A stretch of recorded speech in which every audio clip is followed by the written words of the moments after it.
প্রিয় বন্ধুরা, খুব গুরুত্বপূর্ণ বিষয় যেটা হচ্ছে যে আমরা আপার প্রাইমারি মিশন সাকসেস ব্যাচের মধ্যে রয়েছি এবং আমাদের যে ক্লাস রুটিন রয়েছে সেই ক্লাস রুটিন অনুসারে আমরা নিয়মিত ক্লাস করার চেষ্টা করছি। তবে মাঝখানে শারীরিকভাবে আমি অসুস্থ ছিলাম। বিশেষ করে মাথা প্রচণ্ড ঘুরছিল এবং মানে মাথার মধ্যে অনেকটা ঘা হয়েছিল এবং মুখের মধ্যে পুরো মুখের মধ্যে ঘা হয়েছিল বলে বেশ কয়েকদিন কথাও বলতে পারছিলাম না। তো একটু ভয়েই ছিলাম যে ব্রেনের মধ্যে হয়তো ব্রেন টিউমার বা এরকম কিছু হয়েছে কিনা। তো তার জন্য আমি বর্ধমানে একটু দেখিয়ে আসলাম এবং সিটি স্ক্যান করেছি। তো এমনিতে নর্মাল রয়েছে, সেরকমভাবে কোনো লক্ষণ বা কোনো সিমটমস এখনও পর্যন্ত ধরা পড়েনি ঈশ্বরের ইচ্ছায় বা দয়ায় বলতে পারেন। তবে ভবিষ্যতে দেখা যাবে বিষয়টা আরও। আমি এটাকে চেক আপ করছি বা নিয়ে যাচ্ছি যাতে দ্রুত সুস্থ হতে পারি। তার জন্য আপনারা ঈশ্বর আল্লাহ ভগবান প্রার্থনা বা দোয়া করবেন যাতে আপনাদেরকে খুব ভালোভাবে আমি পড়াতে পারি সুস্থ শরীরে এবং মনে। তো চলুন আজকে আমরা আমাদের তো যে ক্লাস বাংলার যে বাংলা ব্যাকরণের যে ক্লাস সেই ক্লাস হয়েছিল। বিশেষ করে প্রথম ক্লাসে হয়েছিল যে ধ্বনি কাকে বলে, ধ্বনিকে কতগুলো ভাগ ভাগ করা যায়, যেমন স্বরধ্বনি, ব্যঞ্জনধ্বনি। স্বরধ্বনি কী, স্বরধ্বনির কতগুলো ভাগ রয়েছে, প্রতিটি ভাগ সম্পর্কে ডিটেলসে আমরা একদম স্লাইডস আকারে অসাধারণভাবে আমরা প্রতিটি বিষয় পুঙ্খানুপুঙ্খভাবে জেনেছি। লাইভ ক্লাসে যারা ছিলেন তারা ভীষণভাবে উপকৃত হয়েছেন। যারা লাইভ ক্লাসে প্রথম দিন ছিলেন না বাংলা ব্যাকরণের লাইভ ক্লাসে, তাদের জন্য রেকর্ডিং রয়েছে। রেকর্ডিং ইউটিউবে আপলোড করা হয়নি, ইউটিউবে আপলোড করে দেবো ফার্স্ট বাংলা ব্যাকরণের লাইভ ক্লাসের রেকর্ডিংটা এবং অ্যাপের মধ্যে আপলোড করে দেবো। দ্বিতীয় যে ক্লাসটি আমি নিয়েছিলাম বাংলা ব্যাকরণের ওপর, সেখানে ছিল ব্যঞ্জনধ্বনি কী, ব্যঞ্জনধ্বনির শ্রেণীবিভাগ এবং প্রতিটি বিভাগ সম্পর্কে ডিটেলস আলোচনা ছিল। প্রায় ১ ঘন্টা আর ওপর ক্লাস হয়েছে, সেটা ইউটিউবে আপলোড করা হয়েছে। অনেকে দেখেছেন, যারা দেখেননি তারা ইউটিউব থেকে দেখে নেবেন। এখন প্রথম যে ক্লাস বাংলা ব্যাকরণের এবং দ্বিতীয় যে ক্লাস, দুটি ক্লাসকে কম্বাইন্ড করে আমি 50টি খুবই গুরুত্বপূর্ণ এমসিকিউ কোশ্চেন তৈরি করেছিলাম এবং সেই প্রশ্নগুলো প্রিভিয়াস যে প্রাইমারি টেট এবং আপার প্রাইমারি টেটে বাংলা ব্যাকরণের যে প্রশ্নগুলো এসেছিল এবং এই চ্যাপ্টার থেকে এসেছিল সেই প্রশ্নগুলোকে নিয়েই এবং সেই হুবাহু সেই সমস্ত প্রশ্ন এবং তার যে অপশন সেই অপশনগুলোকে নিয়ে 50টি খুব গুরুত্বপূর্ণ প্রশ্ন ও সেট তৈরি করেছি এমসিকিউ কোশ্চেন। তো একদিনে তো অতগুলো পড়ানো সম্ভব হবে না। আজকে আমি আপনাদের 20টি খুবই গুরুত্বপূর্ণ এমসিকিউ কোশ্চেন এবং তার অ্যান্সার রয়েছে।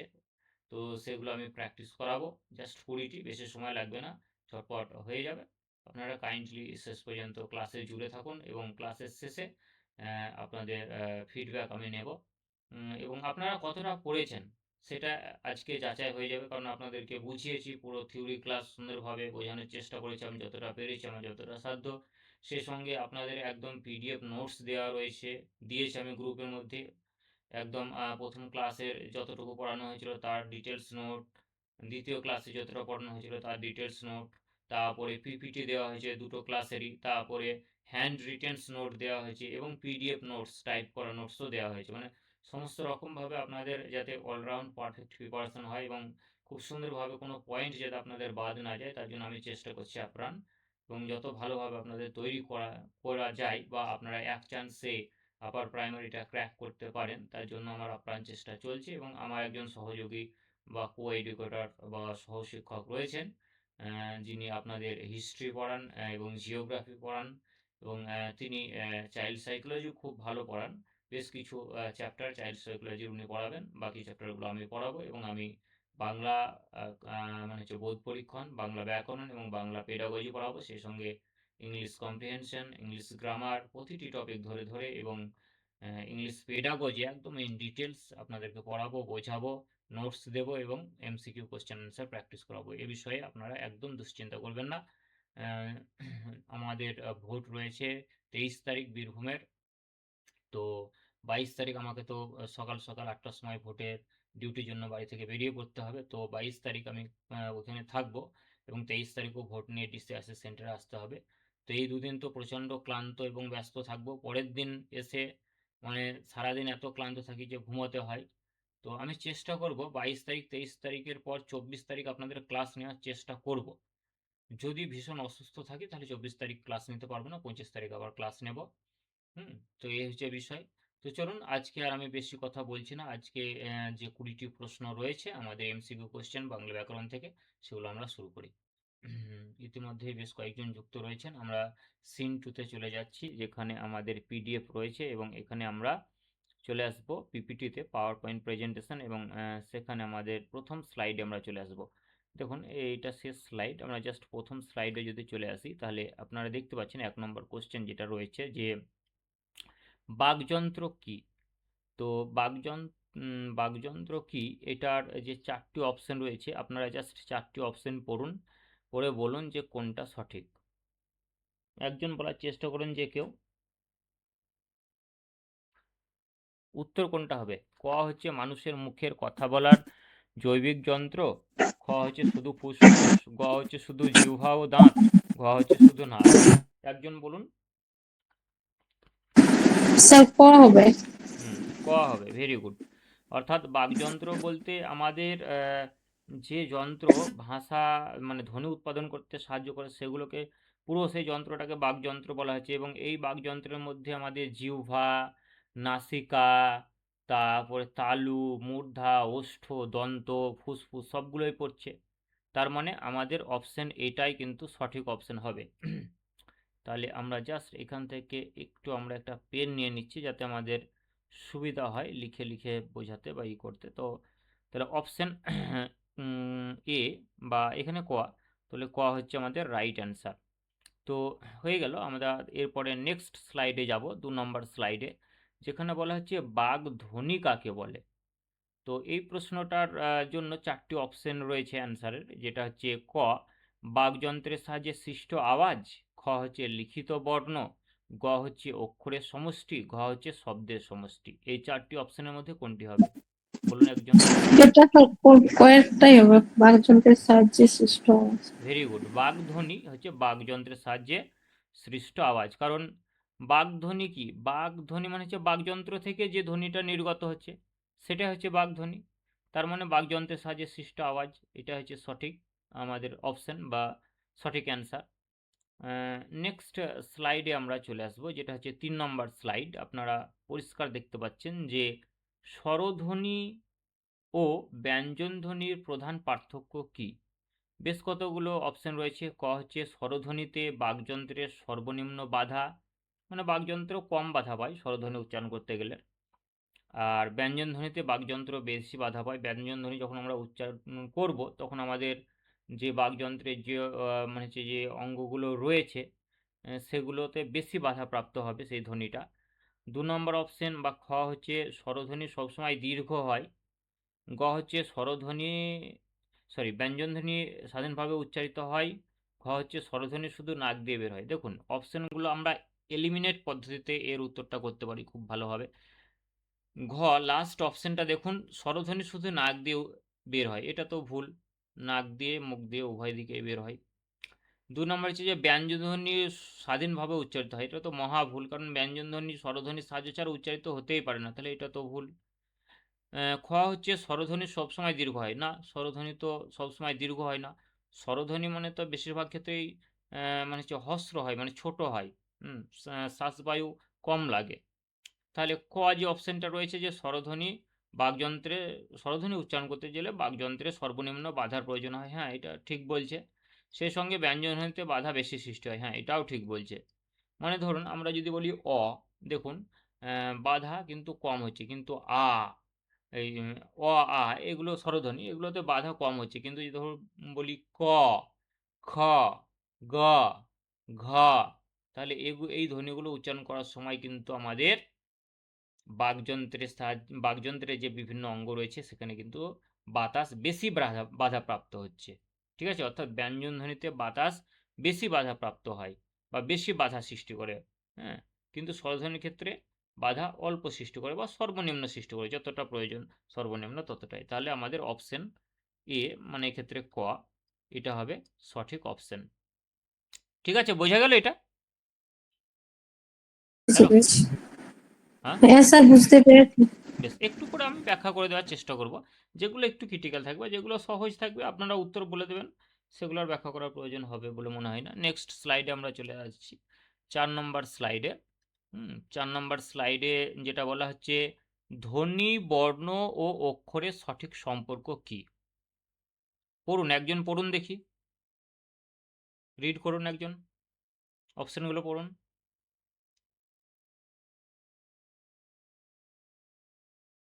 আচ্ছা, পড়ুন একজন, অসুবিধা নেই তো। ক হচ্ছে ধ্বনি সমান সর্বনিম্ন আওয়াজ, বর্ণ সমান ধ্বনির লিখিত রূপ, অক্ষর হচ্ছে একযোগে উচ্চারিত অংশ। এটাই তো সঠিক, প্রথম অ্যান্সারটাই তো সঠিক। তাহলে আর বাকিগুলো আমাদের দেখার দরকার নাই। যদিও আমরা দেখি, দেখুন, ধ্বনি সমান বর্ণ হতেই পারে না, ধ্বনি সমান বর্ণ হতেই পারে না। অক্ষর সমান শব্দ, এটাও হতে পারে না, অবাস্তব কথা বলছে। বর্ণ সমান একযোগে উচ্চারিত অংশ, এটাও নয়। তাহলে বর্ণ কি? বর্ণ হচ্ছে লিখিত রূপ। কিসের লিখিত রূপ? ধ্বনির লিখিত রূপকে আমরা বর্ণ বলি। তাহলে বর্ণ একযোগে উচ্চারিত অংশ, এটা তো হবে না। অক্ষর সমান শব্দ কি হবে? না, কোনো দিনই নয়। কতগুলো মানে হচ্ছে যে কতগুলো অক্ষর নিয়ে শব্দ তৈরি হয়, মানে শব্দকে আমরা কতগুলো অক্ষরের সমষ্টি বলতে পারি। তাহলে অক্ষর সমান শব্দ কিভাবে হয়? হবে না। ধ্বনি সমান বর্ণ, এটাও তো হবে না। ধ্বনি হচ্ছে আওয়াজ, আর সেই ধ্বনিটার লিখিত রূপটা হচ্ছে বর্ণ, তাহলে দুটো একই জিনিস তো হতেই পারে না। তাহলে ক যেটা বলছে অপশন, যে ধ্বনি সমান সর্বনিম্ন আওয়াজ, অর্থাৎ মুখ দিয়ে যে সর্বনিম্ন আওয়াজটা আমাদের বের হয় সেটা হচ্ছে ধ্বনি, আর বর্ণ হচ্ছে সেই ধ্বনিটার লিখিত রূপ, আর অক্ষর কি? অক্ষর হচ্ছে একঝোঁকে আমরা যতটুকু উচ্চারিত করতে পারি। যেমন হচ্ছে মা, তাহলে মামার মধ্যে মা মা, তাহলে বা বা, এই যে বা, এটা একঝোঁকে উচ্চারণ করতে পারছি, তার কম উচ্চারণ করতে পারছি না। কিন্তু বাবা উচ্চারণ করতে গেলে আমরা একঝোঁকে উচ্চারণ করছি, বা বা বা বা, দুবার হচ্ছে। তাহলে একবারে আমরা বা উচ্চারণ করছি। এই বা যেটুকু উচ্চারণ করলাম এইটুকু হচ্ছে অক্ষর, এবং এই বা এটাকে ভাঙলে আমরা পাচ্ছি ব যুক্ত আ। ঠিক আছে, তাহলে ব এটা হচ্ছে একটা ধ্বনি, এবং আ এটাও হচ্ছে একটা ধ্বনি। বটা হচ্ছে ব্যঞ্জন ধ্বনি এবং আটা হচ্ছে স্বরধ্বনি, মানে স্বরধ্বনির সাহায্যে ব্যঞ্জন ধ্বনি উচ্চারিত হচ্ছে। তার মানে ধ্বনি হচ্ছে সর্বনিম্ন আওয়াজ, আর অক্ষর হচ্ছে একঝোঁকে উচ্চারিত আওয়াজ। আর ধ্বনি যেটা আমরা মুখ দিয়ে উচ্চারণ করছি, সেটা যখন আমরা লিখে প্রকাশ করছি, খাতা হোক, বই হোক, স্লেট হোক, বা যে কোনো জায়গায়, তখন সেই লিখিত রূপটা হচ্ছে, মানে যে ধ্বনির লিখিত রূপটা হচ্ছে বর্ণ। তাহলে অপশন ক এটা হচ্ছে সঠিক উত্তর। কারো কোনো অসুবিধা আছে? Anyone, any problem? হ্যালো, একটু রেসপন্স করবেন, তাহলে আমার সুবিধা হবে। নিমাই গড়াই, হ্যাঁ স্যার, ঠিকই আছে, বুঝতে পেরেছি। বেশ, ঠিক আছে, থ্যাংক ইউ। চলুন আমরা 4 থেকে 5 নম্বর স্লাইডে আসছি। 5 নম্বর স্লাইডে বলছে মা মা শব্দে কয়টি অক্ষর রয়েছে? বলুন দেখি। মা মা। স্যার বর্ণ, না না, বর্ণ বলছে না, অক্ষর। অক্ষর স্যার দুটি, কিন্তু বর্ণ বিশ্লেষণ করলে স্যার চারটিও। ভেরি গুড, একদম সঠিক বলেছেন। মা মা, দেখুন কবার উচ্চারণ করছে। মা মা উচ্চারণ করতে গেলে আমাদের দুবার ঝোঁক নিতে হচ্ছে তো। মা একবার ঝোঁক, মা আর একবার ঝোঁক। বা বাবা যদি উচ্চারণ করো, বা একবার ঝোঁক, বা একবার ঝোঁক। তাহলে এক ঝোঁকে যতটা উচ্চারিত হচ্ছে ততটা হচ্ছে অক্ষর। তাহলে মা মা উচ্চারণ করতে গেলে মা একটা ঝোঁক, তাহলে এটা এক ঝোঁকে উচ্চারিত হচ্ছে, তাহলে এটা একটা অক্ষর। আবার মা, এটা আর একটা অক্ষর। তাহলে এই অক্ষরটাকে ভাঙলে আমরা কি পাবো? ম পাবো, ফলন্ত যুক্ত আ পাবো। তাহলে ম যেটা পেলাম, এটা হচ্ছে একটা, কি হবে? এটা হচ্ছে একটা, বলুন দেখি, কি হবে? এটা একটা ধ্বনি। স্যার এটা ধ্বনি, ধ্বনি, হ্যাঁ, আর আ এটা হচ্ছে একটা ধ্বনি। ধ্বনি। Very good. তাহলে দেখুন, তাহলে মা এটা হচ্ছে একটা অক্ষর, এটা হচ্ছে একটা অক্ষর, এবং এই মা এই অক্ষরটাকে ভাঙলে আমরা দুটো ধ্বনি পেয়ে যাচ্ছি। ঠিক আছে, ম এবং আ। ঠিক আছে, আর এই মামা এই শব্দটার মধ্যে কিন্তু আমরা এই শব্দটাকে বিশ্লেষণ করলে আমরা আবার দুটো অক্ষর পাচ্ছি, একটা হচ্ছে মা আর একটা হচ্ছে মা, দুটো অক্ষর। তাহলে অক্ষরকে ভেঙে আমরা আবার দুটো ধ্বনি পেয়ে গেলাম। ঠিক আছে, তাহলে অপশন এ মানে ক এটা হচ্ছে সঠিক। 5 নম্বর হয়ে গেল। অসুবিধা হলো বুঝতে? না আরেকবার বলবো? হ্যালো? আর এটা দুটো না চারটে হচ্ছে? দুটো হ্যাঁ, অক্ষর দুটো অক্ষর হচ্ছে নাকি? দুটো, অক্ষর হচ্ছে হ্যাঁ, আর দুটো, ধ্বনি বর্ণ। হবে 4টে। দেখুন হ্যাঁ, ধ্বনি। প্রথম মাটাকে ভেঙে আমরা দুটো ধ্বনি পেলাম, তাহলে দ্বিতীয় হ্যাঁ, মাটাকে ভাঙলে আমরা আবার দুটো ধ্বনি পাবো। তাহলে এদিকে দুটো ধ্বনি যুক্ত এদিকে দুটো ধ্বনি, তাহলে টোটাল আমরা কতগুলো ধ্বনি পাচ্ছি? 4টি ধ্বনি পাচ্ছি। 4টি কি পেলাম? ধ্বনি। আর অক্ষর কত পেলাম? দুটো। দুটো। হ্যাঁ স্যার, বুঝছি। ঠিক আছে, ক্লিয়ার? বেশ হ্যাঁ, বেশ, ভেরি গুড ভেরি গুড। বেশ, এবার 6 নম্বর আমরা স্লাইডে চলে আসছি, যেখানে বলেছে স্বরধ্বনিকে মোট কয়টি প্রধান ভিত্তিতে শ্রেণীবিভাগ করা যায় স্বরধ্বনিকে? বলুন দেখি। স্বরধ্বনিকে কয়টি বিভাগ মানে ভিত্তিতে ভাগ করা যায় স্বরধ্বনিগুলিকে?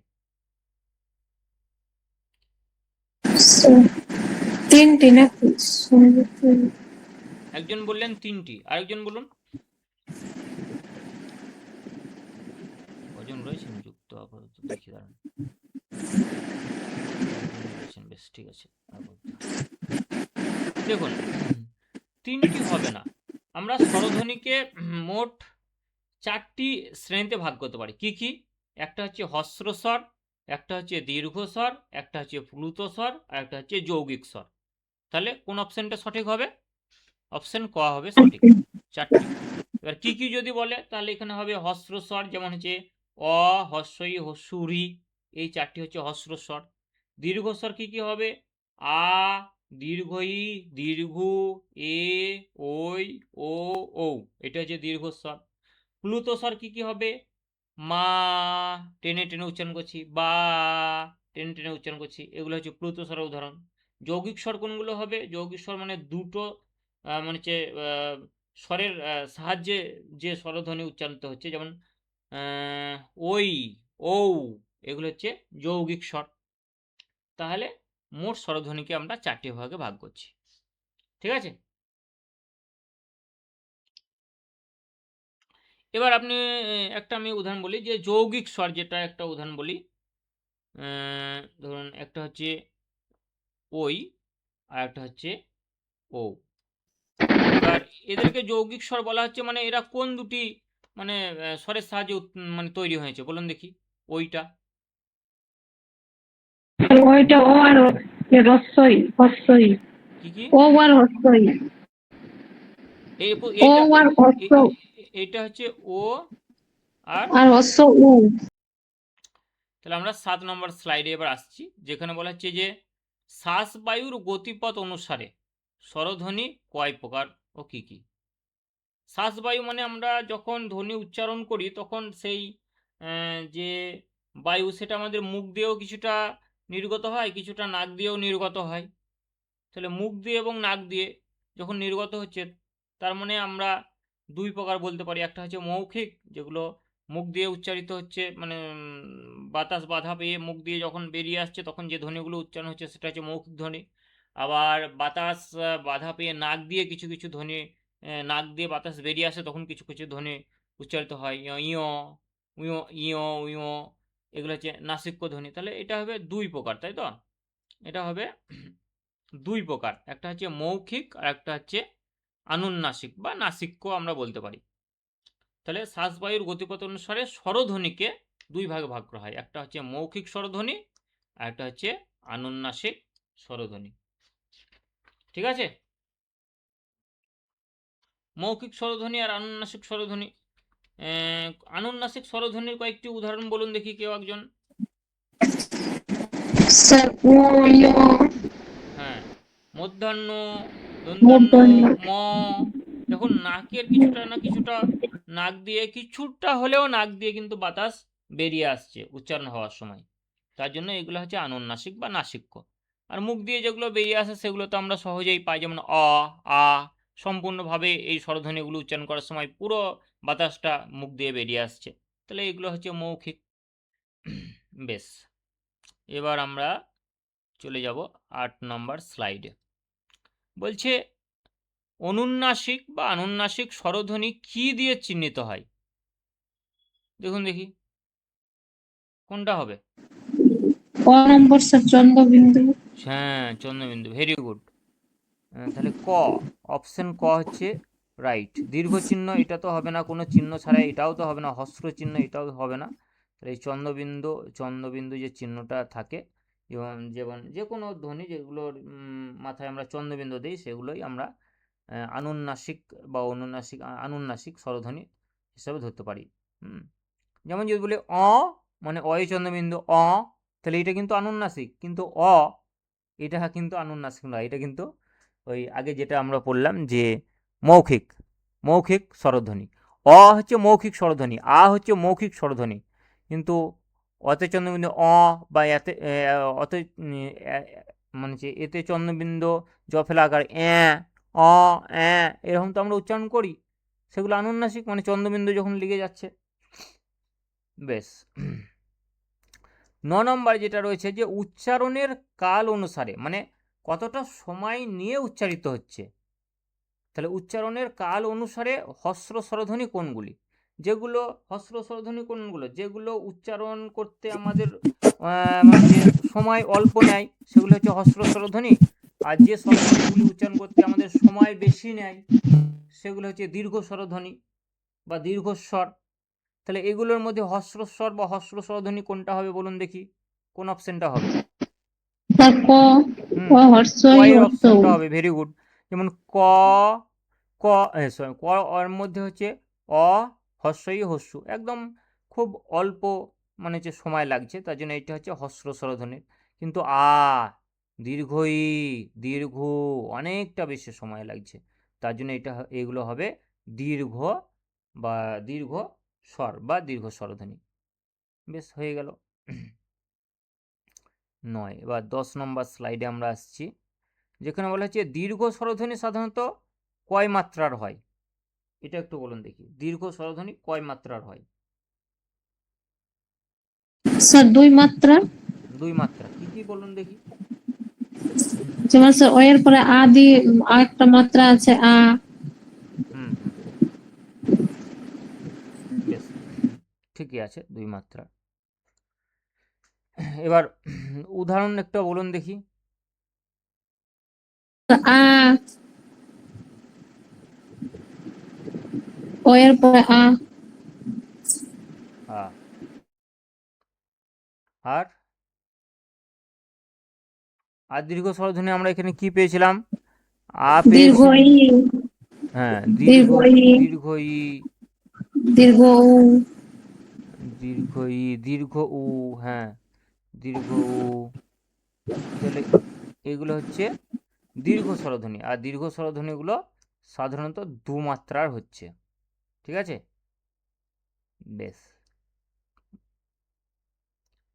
অ থেকে আ হচ্ছে মানে ২টো মাত্রা যোগ হচ্ছে, আবার হস্যই থেকে দীর্ঘই সেক্ষেত্রেও ২টো মাত্রা যোগ হচ্ছে, আবার হস্য থেকে দীর্ঘ সেক্ষেত্রেও ২টো মাত্রা যোগ হচ্ছে, মানে হস্যর সঙ্গে আবার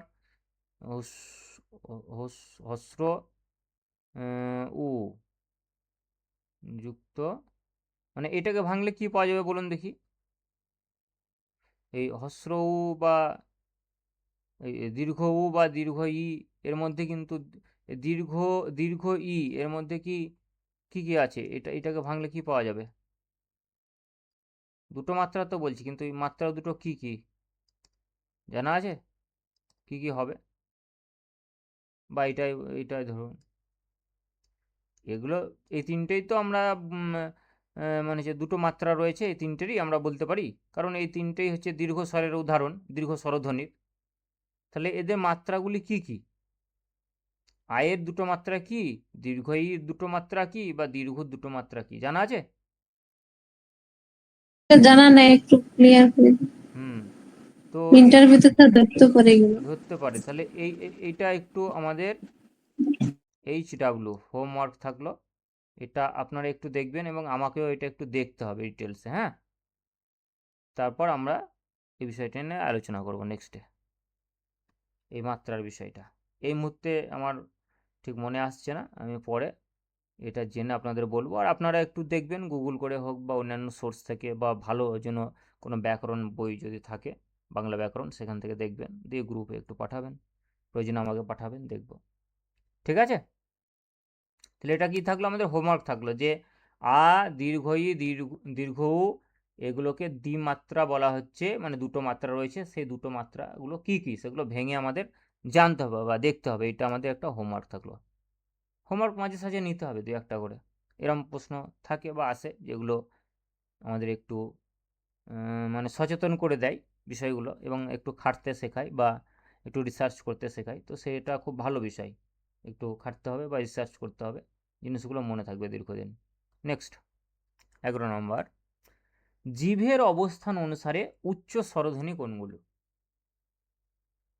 স্বরধ্বনি তাই বলেছে, ব্যঞ্জন ধ্বনি নয় কিন্তু, স্বরধ্বনি।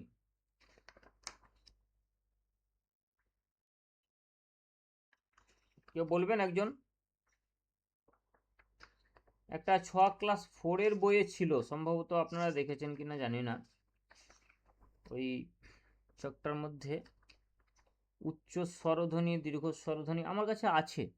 জাস্ট আমি একটু এঁকে দেখাচ্ছি আপনাদের, আমার কাছে আছে তথ্য, একটু লক্ষ্য করুন। আহ, আচ্ছা আমি একটু আঁকছি, একটু সময় নিচ্ছি। আহা, একটা বেশি হয়ে গেল, আমি এটা মুছে দিই, ইরেজ করে দিই। বেশ, একটু ওয়েট করুন, ধৈর্য রাখতে হবে। লাইন মোটামুটি টানলাম, এটা বড় লাইন হবে সব থেকে, তারপরেরটা হবে, আচ্ছা এই দিকটা সমান হবে যেহেতু, আচ্ছা এই দিকটা সমান হবে। আচ্ছা অতটা জায়গা নিয়ে পাওয়া যাবে না, মানে কেটে যাবে স্ক্রিনে। এখান থেকে শুরু করি।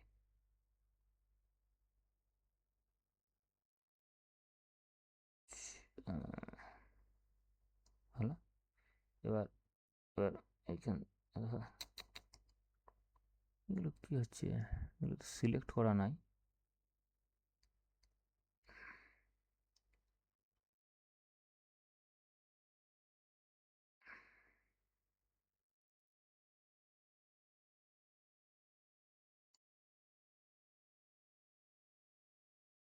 একটা,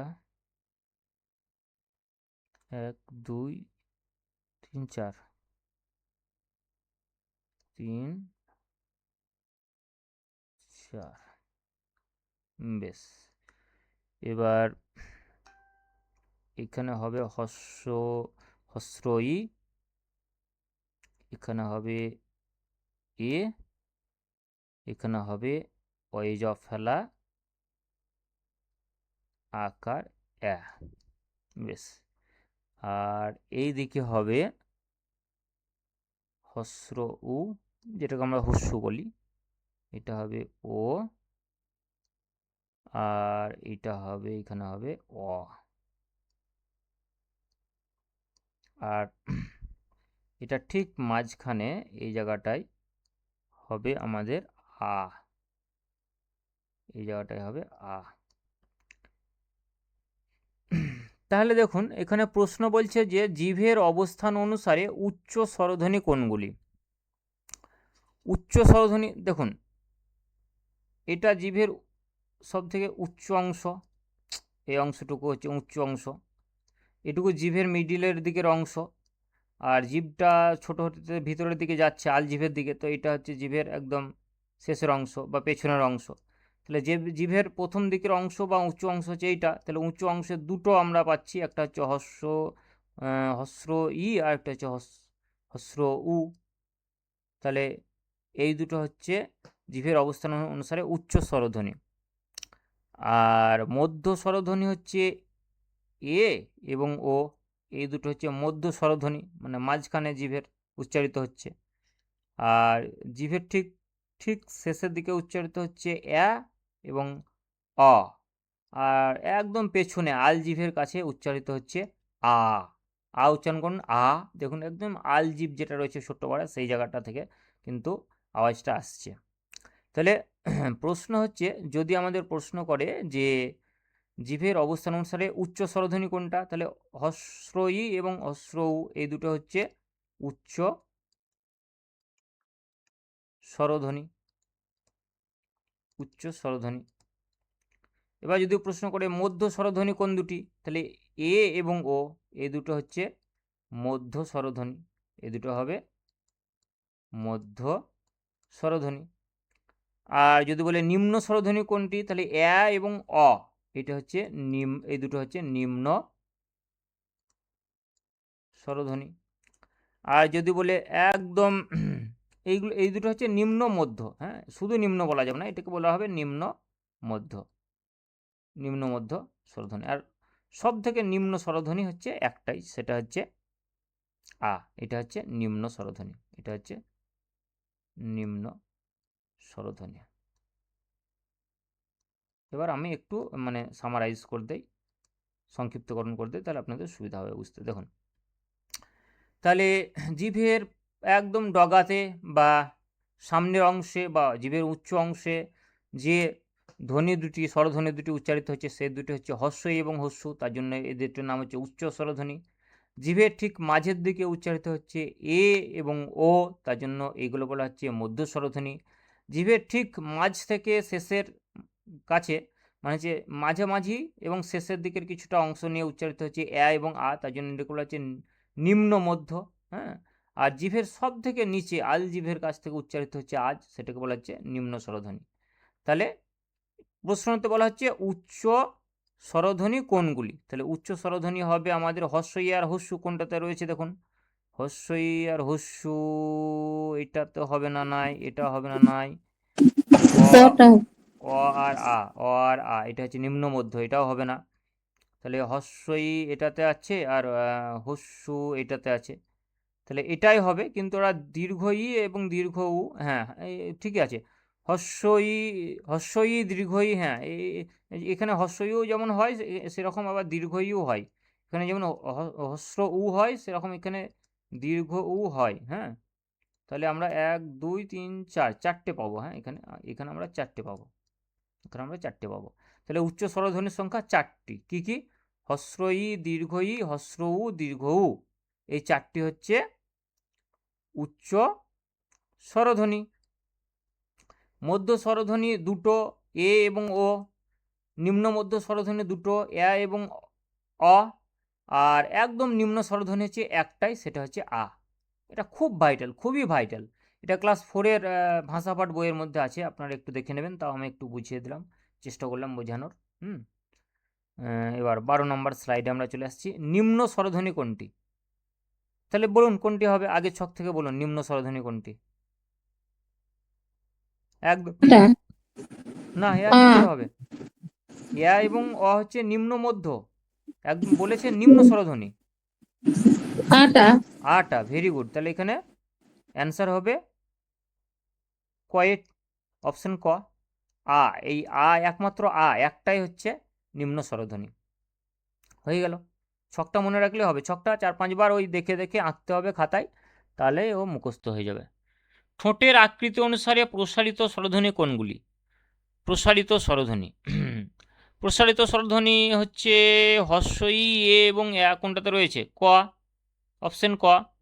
যেমন হস্যই, এ এবং আ, এগুলো হচ্ছে প্রসারিত স্বরধ্বনি। কারণ কি, জিভটা অনেকটা প্রসারিত হয় এই স্বরধ্বনিগুলো উচ্চারণ করতে গেলে। যেমন হস্যই, এ, আ, জিভটা কতটা প্রসারিত হচ্ছে দেখুন, জিভটা কিন্তু সংকুচিত হয়ে যাচ্ছে না, ছোট হয়ে যাচ্ছে না, জিভটা উচ্চারণ করার সময় প্রসারিত হচ্ছে জিভ। তার জন্য এদের নাম হচ্ছে প্রসারিত স্বরধ্বনি, মানে নাম অনুসারে এদেরকে চিহ্নিতকরণ করা সম্ভব। যদি মনে না থাকে, একবার উচ্চারণ করে দেখে নেবেন মনে মনে, তারপর তখন মার্কিং করবেন। নেক্সট, সম্মুখ স্বরধ্বনি কোনগুলি? সম্মুখ আর পশ্চাৎ, এখানে একটা ছক আছে, জিভের এগোনো পেছনে অনুসারে এগুলোকে ভাগ করা হচ্ছে। এগুলো আমি স্লাইডে আপনাদের দেখিয়েছিলাম আগের দিন সম্ভবত, তাও আমি আরেকবার স্লাইডটা একটু এঁকে দিচ্ছি ঝটপট।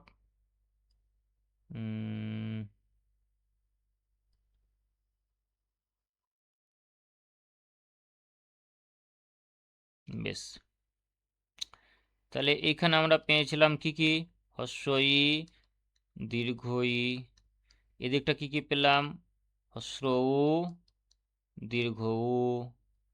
তারপরে মিডিলের দিকে আমরা কি কি পেলাম? এখানে পেয়েছিলাম এ, আর এখানে পেয়েছিলাম ও। তারপরে আমরা কি পেলাম?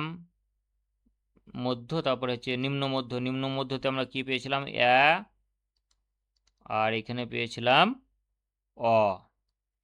আর সব থেকে নিচে যেটা পেয়েছিলাম সেটা হচ্ছে আ। ঠিক আছে, এগুলো নামটা, এটা হচ্ছে উচ্চ স্বরধ্বনি এই চারটে, এই দুটো হচ্ছে মধ্য স্বরধ্বনি, এই দুটো হচ্ছে নিম্ন মধ্য স্বরধ্বনি, আর এটা হচ্ছে একদম নিম্ন স্বরধ্বনি। আর জীবকে যদি এইভাবে মাঝামাঝি কেটে দেওয়া হয় তাহলে এই দিকটা হচ্ছে সম্মুখ ভাগ, এই দিকটা হচ্ছে সম্মুখ ভাগ, জিভের সম্মুখ ভাগ, আর এই দিকটা হচ্ছে জিভের পশ্চাৎ ভাগ, এই দিকটা হবে পশ্চাৎ ভাগ। এবার তো সহজ হয়ে যাবে। এবার আমাদেরকে বলেছে সম্মুখ স্বরধ্বনি কোনগুলো। তাহলে সম্মুখ স্বরধ্বনি, সম্মুখ ভাগের মধ্যে যেগুলো আছে, যেমন হস্র ই, দীর্ঘ ই, এ, অ্যা, এই চারটে হচ্ছে সম্মুখ স্বরধ্বনি। আর যদি বলি পশ্চাৎ স্বরধ্বনি কোনটা হবে, হস্র উ, দীর্ঘ উ, ও, অ, হ্যাঁ, এগুলো হচ্ছে পশ্চাৎ স্বরধ্বনি। কিন্তু আটা সম্মুখ স্বরধ্বনি বা পশ্চাৎ স্বরধ্বনি দুটোর মধ্যে কিন্তু পড়ছে না বা একে ধরা হয় না। ঠিক আছে, তাহলে এখান থেকে আমরা অপশন চুজ করতে পারবো সহজেই যে সম্মুখ স্বরধ্বনি কোনগুলো। সম্মুখ স্বরধ্বনি হবে এই যে হস্র ই, এখানে দীর্ঘ ই দেওয়া নাই, দিলেও দেওয়া যেত এখানে দীর্ঘ ই। তারপরে এ, এটা হবে, তারপরে হবে অ্যা। ঠিক আছে, এই চারটে হস্র ই, দীর্ঘ ই, এ এবং অ্যা, মানে ক, অপশন ক, এটা হচ্ছে সঠিক উত্তর 14। নেক্সট 15 নম্বরে আসছি, সংবৃত্ত স্বরধ্বনি কোনগুলি? সংবৃত্ত মানে ক্লোজ। একটা হচ্ছে প্রসারিত, আমরা আগে পেয়েছিলাম, একটু আগে আমরা পেলাম না প্রসারিত, এইটা পেয়েছি দেখুন। কত নম্বর স্লাইড? এই স্লাইডটা আসছে না কেন? এই যে, হ্যাঁ এসছে, প্রসারিত স্বরধ্বনি। প্রসারিত স্বরধ্বনি হচ্ছে হস্র ই, এ, আ, জীবটা প্রসারিত হচ্ছে, তার জন্য প্রসারিত স্বরধ্বনি। আর তার বিপরীত হচ্ছে সংবৃত্ত স্বরধ্বনি, যেখানে জীবটা কি হয়ে যাবে, জীবটা অনেকটা ছোট হয়ে যাবে, সংবৃত্ত হয়ে যাবে। তাহলে কোনটা হবে বলুন দেখি? ক নম্বর?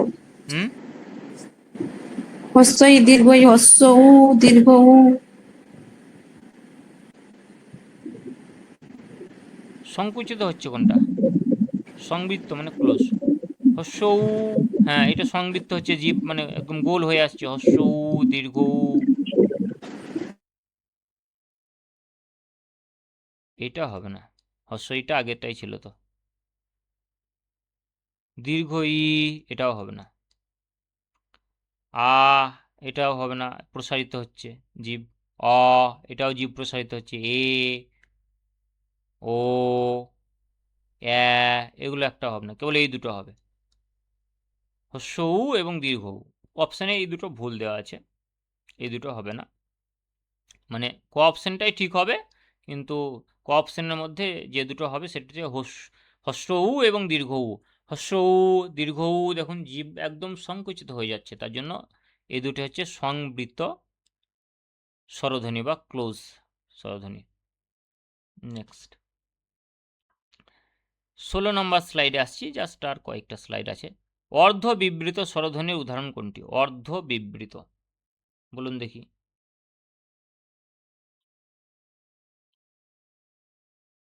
স্যার কটা?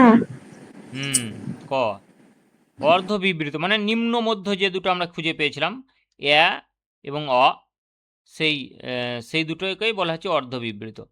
দেখুন আমরা একটু আগেই ছক করে এই জায়গাটায় পেয়েছি, দেখুন নিম্ন মধ্য, এই যে নিম্ন মধ্য, এই যে অ্যা, এই যে আমরা পেয়েছি অ্যা আর অ, নিম্ন মধ্য, এই নিম্ন মধ্য, এই দুটোকেই বলা হচ্ছে পরোক্ষভাবে, কি বলা হচ্ছে,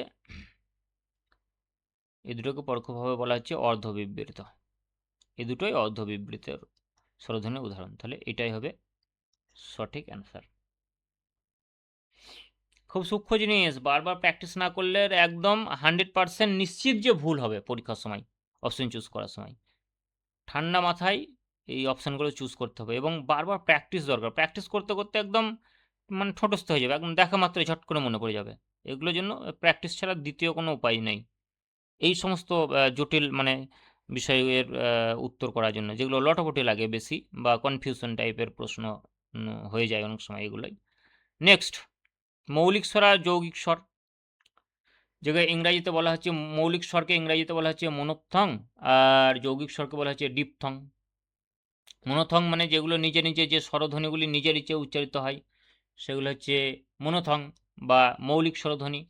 আর যে স্বরধ্বনিগুলি অনেক সময় যৌগিক স্বরধ্বনির সাহায্য নিয়ে উচ্চারিত হয় সেগুলোকে বলা হচ্ছে যৌগিক স্বরধ্বনি। এখানে পরিষ্কারভাবে বোঝা যাচ্ছে কয়েকটা হবে, কারণ ওই ও যুক্ত হস্যই, ও এবং হস্যই এই দুটো সাহায্যে যুক্ত হয়ে তৈরি হয়েছে ওই, তার জন্য এটা হচ্ছে যৌগিক স্বরধ্বনি বা ডিপথং। যেমন ও আর হস্যু এই দুটো নিয়ে হয়েছে ঔ, তার জন্য এটা হচ্ছে যৌগিক স্বরধ্বনির উদাহরণ। বাকি এই যে অ, আ, হস্যই, দীর্ঘই, হ্যাঁ, এ, আ, আয় চন্দ্রবিন্দু, এগুলো কিন্তু সব কিন্তু মৌলিক স্বরধ্বনি। এটা একটু কনফিউশন রয়েছে, এটা না হতেও পারে। বাকি এই চারটে অবশ্যই মৌলিক স্বরধ্বনি। এখন আয় চন্দ্রবিন্দুটাকে আমরা কেন মৌলিক স্বরধ্বনি ধরলাম না বলুন দেখি একজন, বলুন দেখি কেন ধরলাম না? স্যার আটা তো আনুনাসিক, ও চন্দ্রবিন্দু মানেই হচ্ছে আনুনাসিক। অনুন্নাসিক। তাহলে এটা আনুন্নাসিক, এবার আনুন্নাসিকের মধ্যে কিন্তু একটা চন্দ্রবিন্দু রয়েছে আলাদা করে, তাই তো? তার জন্য এখন অনেক ব্যাকরণ বইয়ে থেকে আমাদের দেখতে হবে যে এটাকে মৌলিক স্বরধ্বনি ধরছে নাকি ধরছে না, যেহেতু চন্দ্রবিন্দু আছে। এটা এটা একটা রিসার্চের ব্যাপার আছে, বিষয়টা মানে একটু ঘেঁটে দেখার বিষয় আছে, এটাও হোমওয়ার্ক থাকলো, এটা একটু দেখবেন। হ্যাঁ, এই আয় চন্দ্রবিন্দু এটাকে কি মৌলিক স্বরধ্বনি ধরছে নাকি যৌগিক স্বরধ্বনি ধরছে, এটা হচ্ছে প্রশ্ন। বাকিগুলো তো ক্লিয়ার যে ও যুক্ত হস্যই এবং ও যুক্ত হস্যু এটা হচ্ছে যৌগিক স্বরধ্বনি, আর আ হস্যই দীর্ঘই এগুলো হচ্ছে মৌলিক স্বরধ্বনি। নেক্সট স্লাইডে আমরা আসছি। 18 নম্বর স্লাইডে মৌলিক স্বরধ্বনির উদাহরণ কোনগুলি? আবার সেই একই প্রশ্ন ঘুরিয়ে, মানে আগেরটা ক যৌগিক নম্বর স্বরধ্বনি ছিল, এখানে মৌলিক স্বরধ্বনি। বলুন দেখি। স্যার ক হস্যই হস্য এ ও দেখুন, যখন হস্যই হস্যু এ ও আ, এবার উত্তরটা পেয়ে যাবেন। দেখুন এখানে কিন্তু আতে চন্দ্রবিন্দুটা দেয়নি এখানে মৌলিক স্বরধ্বনিতে, তার মানে কি, তার মানে এটাকে আমরা মৌলিক স্বরধ্বনি ধরবো না, এটাকে আমরা যৌগিক স্বরধ্বনি ধরবো।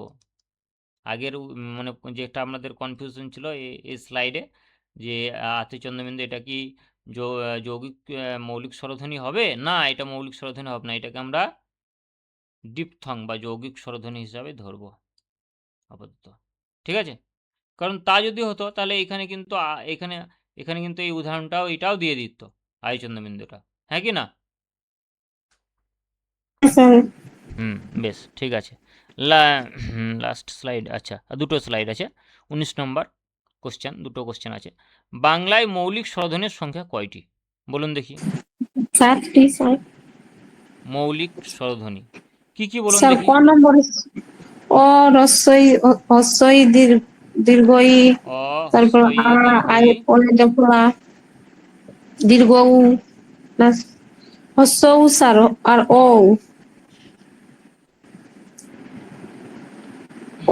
হস্যই হস্য উ, দাঁড়ান, তারপর অ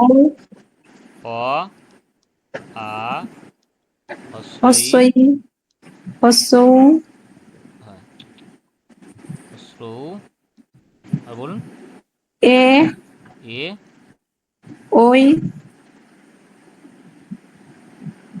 ওইটা হবে? না স্যার ও তাই তো বলছি ও হবে। আর ওয়ে জফলা, ওয়ে জফলা আকার।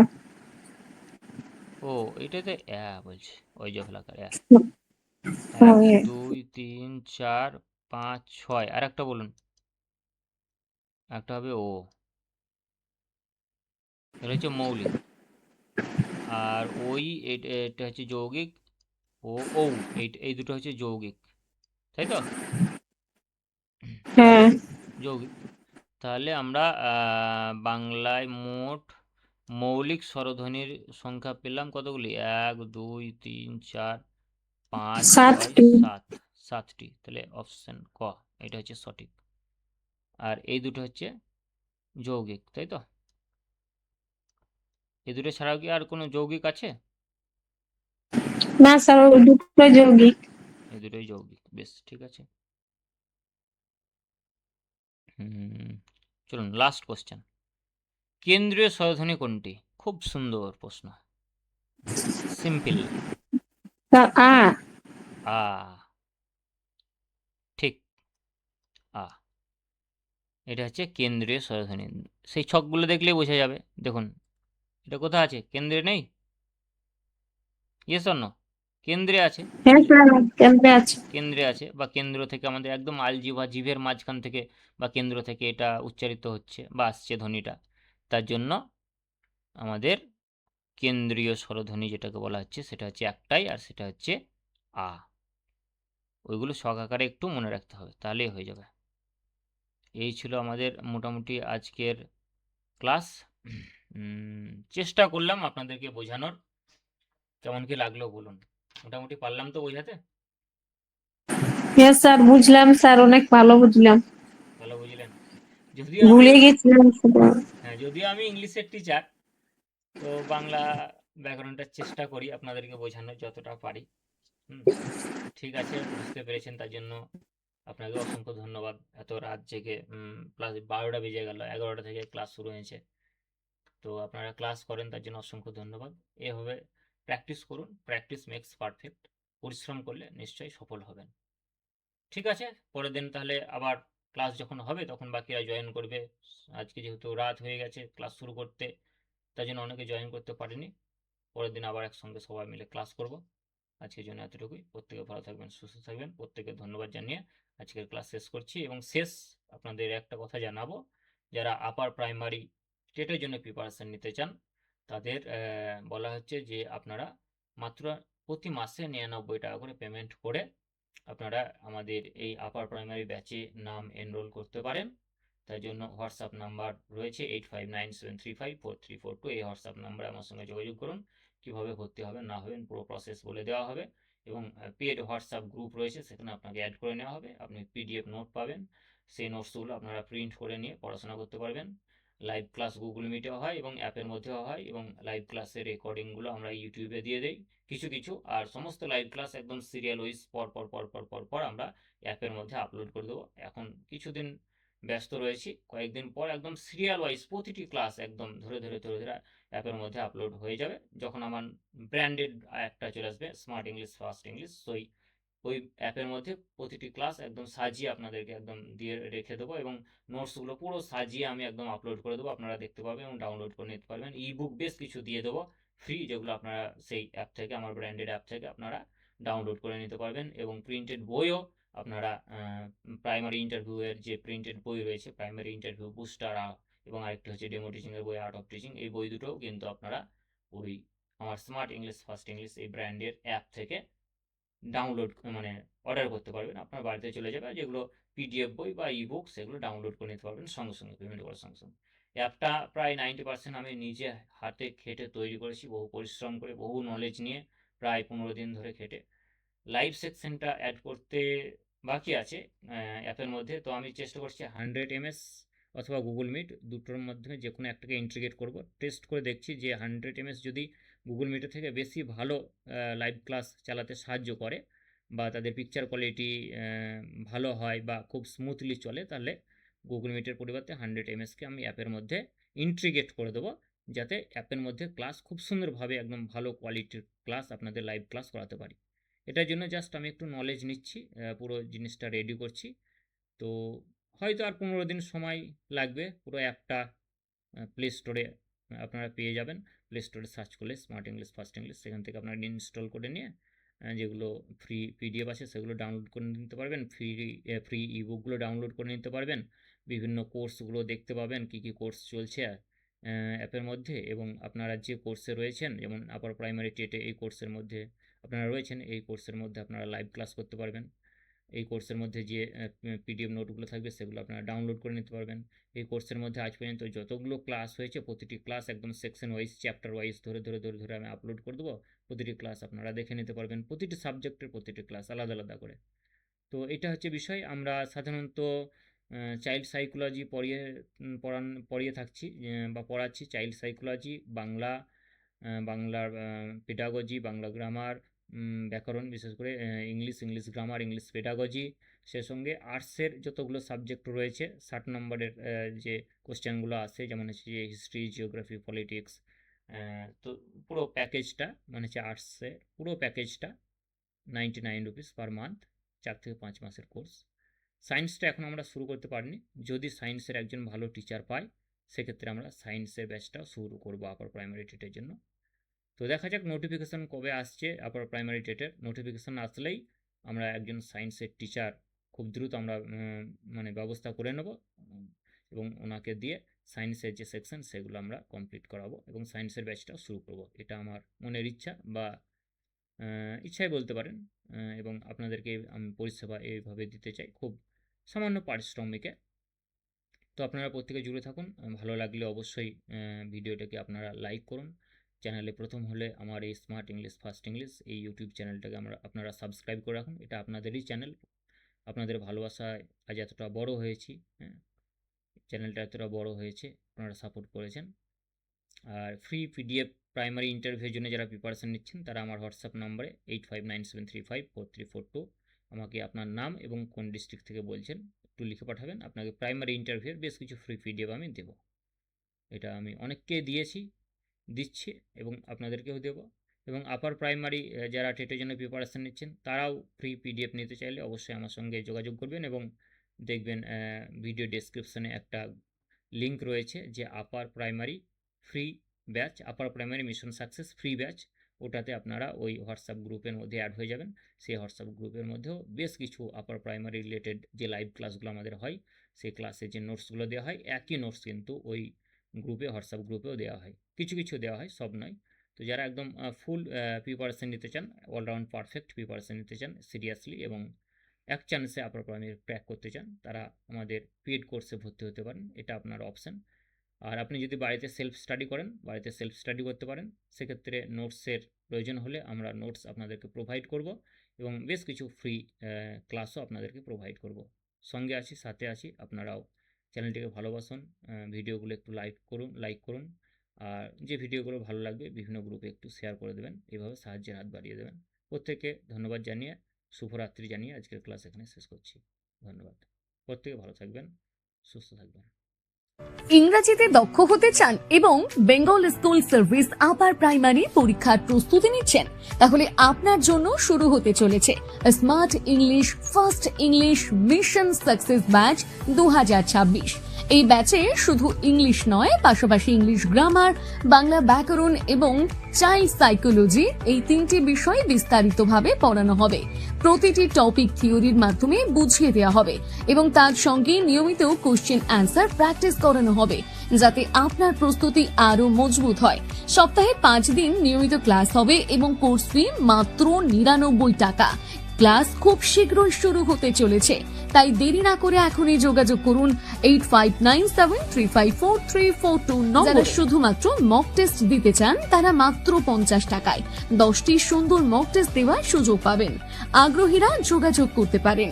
প্রিয় বন্ধুরা, আপনার ভাই বোন বা পরিচিত যারা আপার প্রাইমারি পরীক্ষার প্রস্তুতি নিচ্ছে তাদের সঙ্গে এই ভিডিওটি শেয়ার করার জন্য অনুরোধ রইল। ভিডিওটি ভালো লাগলে লাইক করুন এবং আপনার মতামত কমেন্টে জানান।